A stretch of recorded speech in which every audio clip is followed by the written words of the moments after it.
절대 워런 버핏과 같은 방법은 할 수도 없고 또 워런 버핏이 하는 방법을 믿지도 않는 이유가 있습니다. 그리고 그건 이 영상을 보시는 대부분의 사람들도 마찬가지로 버핏은 파생 상품에도 투자하고 있다. 언행 불일치네? 그러면서도 파생 상품을 공공연하게 비난한다. 희한하네? 워런 버핏은 특히 실력보다 운에 가깝다. 이 무슨 감히 워런 버핏에게 건방진 놈아! 라고 말씀하실지 모르겠지만 한번 들어보세요. What up, y'all? RPQ입니다. 네, 오늘은 제가 주식에 관심 없는 사람들조차 한 번쯤은 들어봤을 그 이름, 바로 워런 버핏에 대한 이야기를 한번 해보려고 하는데요. 사실 워런 버핏은 주식을 하는 어떤 특정한 분들에게는 거의 거의 우상과도 같은 존재라서 살짝 건드리기 약간 애매한 이야기가 있는데, 워런 버핏에 관한 많은 이야기가 있죠. 어렸을 때 벤자이언 그램 밑에서 공부를 했고, 더 어렸을 때는 뭘 팔았고 막 어렸을 때부터 소질이 있었고, 원래 결과적으로 영웅이 되면 그거에 대한 어렸을 때 모든 일들이 작은 일들조차 어이구 장군감이었어 라는 거예요. 제가 예전에 항상 말했던 것처럼 주식은 결국 오직 실전이고 실적입니다. 그래서 워런 버핏이라는 사람이 이루어낸 그 결과에 대해서는 저도 조금도 토를 달거나 그 결과에 대해서 그 성과에 대해서 왈가왈부하고 싶진 않아요. 그러나 제가 저의 주식 철학과 깨달음과 기준과 잣대로는 절대 워런 버핏과 같은 방법은 할 수도 없고 또 워런 버핏이 하는 방법을 믿지도 않는 이유가 있습니다. 그리고 그건 이 영상을 보시는 대부분의 사람들도 마찬가지로 저처럼 워런 버핏처럼 할 수 없는 상황에 있다고 생각을 해요. 자, 그 이유 몇 가지를 제가 한번 말씀드릴게요. 공감하시나? 첫째로는 제가 예전에 주식 이야기하는 사람들 중에 자칭 전문가라고 막 떠드는 낚시 한번 한 적 없는 그런 강태공 분들 중에 언행일치가 안 되는 사람들이 있다. 그런 분들이 첫 번째로, 물론 큰 맥락에서 말고 자질구레한 디테일을 하다 보니까 좀 틀릴 수가 있고 이야기가 다를 수가 있지만, 그런 거 말고 큰 맥락에서 언행일치가 안 되는 사람들은 믿지 않는다라고 했잖아요. 워런 버핏에도 해당되는 말입니다. 워런 버핏은 투자 기간은 영원하다. 나는 영원히 팔 생각이 없다라는 등의 이야기를 많이 했지만, 그렇게 말하는 그 워런 버핏조차 사고 팔았던, 꽤 단기간에 팔았던 수많은 기업들이 있습니다. 우리나라에서도 포스코 등등등 저기 있죠. 지방에 있었다. 무슨 회사가 있었다. 가격이 오르면 팔 수 있습니다. 당연하죠. 왜? 저는 항상 그렇게 생각하고 말하잖아요. 솔직하게. 결국 주식이란 장르를 하는 것은 돈을 벌기 위해서다. 차익을 벌기 위해서다. 수익을 내기 위해서다. 그리고 그 돈이라는 가치가 자기 기준이 어때서 돈을 어떻게 쓰는 것이 헛되이 쓰는 것이고 가치 있게 쓰는 것인가는 그 다음 문제고, 주식이란 장르에서는 돈을 버는 것이 오직 목적인데 가격이 오르면 팔 수 있어요. 근데 팔지 않을 거예요. 투자 기간은 영원해요. 라고 말하면서 팔았다는 거죠.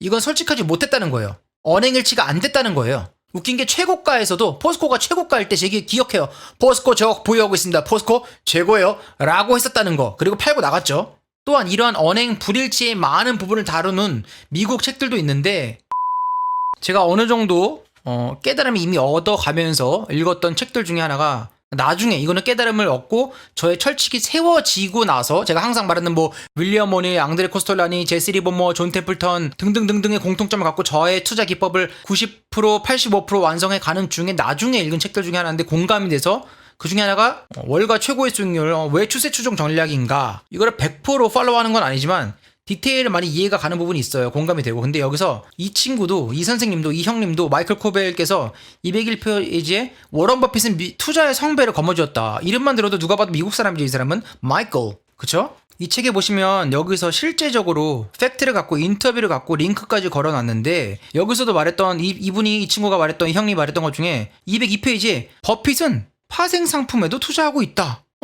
언행 불일치네? 그러면서도 파생 상품을 공공연하게 비난한다. 희한하네? 버핏의 오른팔 찰리 먼거는 심지어 파생 상품을 쓰레기라고 표현한다면 쓰레기에 대한 모욕입니다. 라고 혹평했다. 이런 발언이 있은 직후 버핏이 이끄는 버셔크 해서웨이는 특정 자격을 갖춘 기관 투자자들에게 3호를 발행해 4억 달러어치의 파생 상품을 판매했다.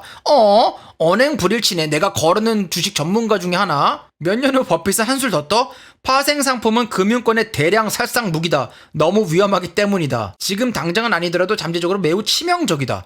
우리는 파생 상품이 시한폭탄이라고 생각한다. 해당 상품을 거래하는 당사자들 뿐 아니라 경제 시스템 전반에 걸쳐서도 마찬가지다라고 비난했다. 제가 지금 발췌해서 읽은 게 아니고 그 단락 쭉 그대로 읽어드린 거예요. 그리고 몇 줄 뒤에 하지만 가치 투자자로 알려진 버핏이 파생 상품을 소개하면 어느 누구도 눈치채지 못하거나 혹은 눈치채더라도 비난하기를 꺼린다.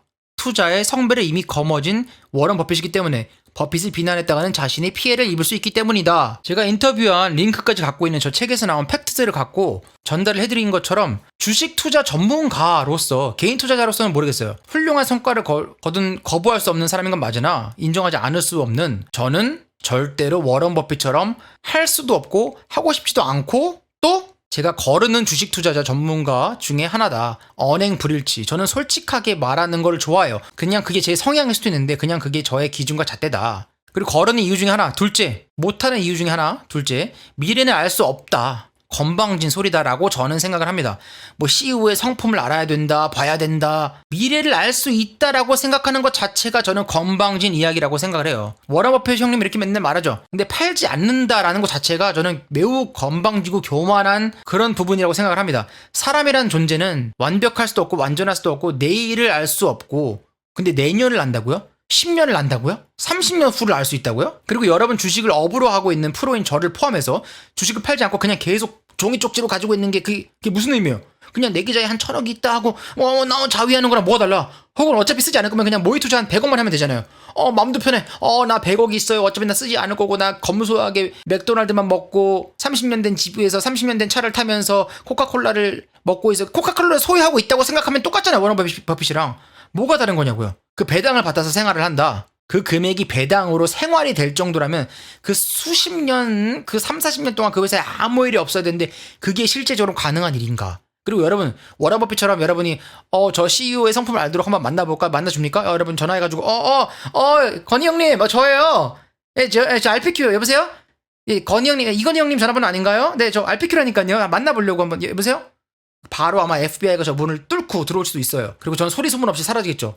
이건희 회장님 전화번호 어떻게 알았냐 뭐 이러면서 막 여러분 만날 수도 없고 성품을 진짜로 알 수도 없어요.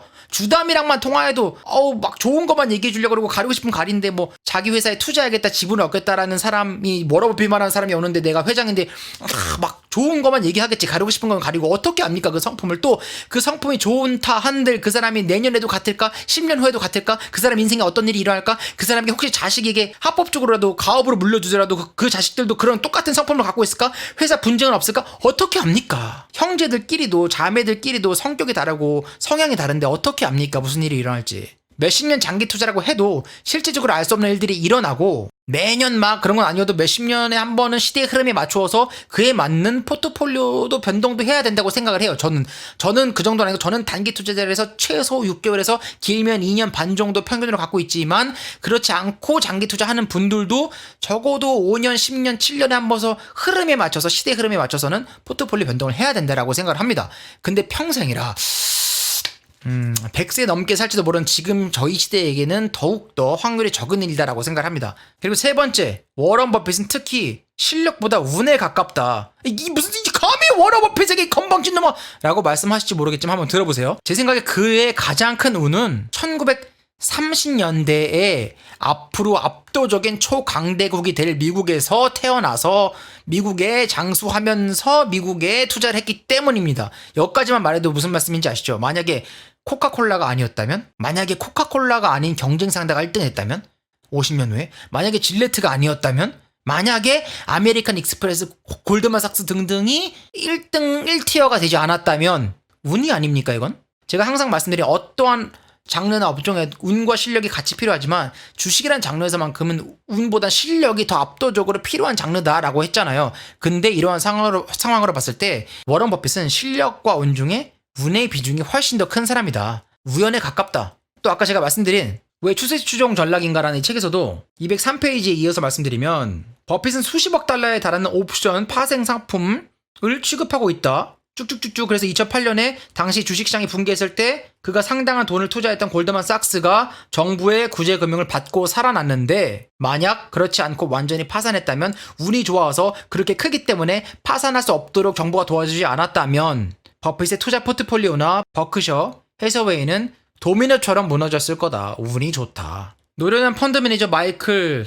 스타인하트, 독일계인가? 스타인하트는 버핏을 신랄하게 비판했다. 버핏은 근래에 본 사람 가운데 가장 능수능란한 홍보, 담당자이다. 사탕말림으로 내가 아는 모든 언론계 인사들을 구워 삶아 놓았다. 게다가 여전히 홍보 활동을 멈추지 않는다는 사실이 놀랍다. 아이씨, 갑자기 FBI가 차고 들어오는 줄? 쭉쭉쭉쭉 2008년 가을 버핏은 추세 추종 트레이드는 꿈도 꾸지 못했던 특혜를 얻어냈고 정부에도 영향력을 행사했다. 하지만 옳은 행동은 아니었다. 내가 버핏의 신화를 열렬히 지지하지 않는 데는 다 이유가 있다 라고 이분하셨는데 저도 굉장히 공감하는 말입니다. 여러분이 숭고해 보이는 단어, 가치투자, 고평가, 저평가, 재무제표 딱 진짜 탐방 가고 좋은데 그거에 그 숭고해 보이고 거룩해 보이는 대표 주자인 워런 버핏도 사실은 이렇다. 이것이 팩트냐 아니냐, 그리고 무엇을 듣고 어떻게 판단하고 어떻게 적용시켜야 되냐도 여러분의 판단력입니다. 저는 제 그냥 성향 때문에 언행 불일치하지 않으려고 노력하고 실수를 했다면 바로잡고 고치려고 노력하는 편이니까 여러분이 그게 도움이 되실 수 있게 구독, 좋아요, 알람 설정 해주시고 많은 공유 부탁드립니다. 여러분, peace out.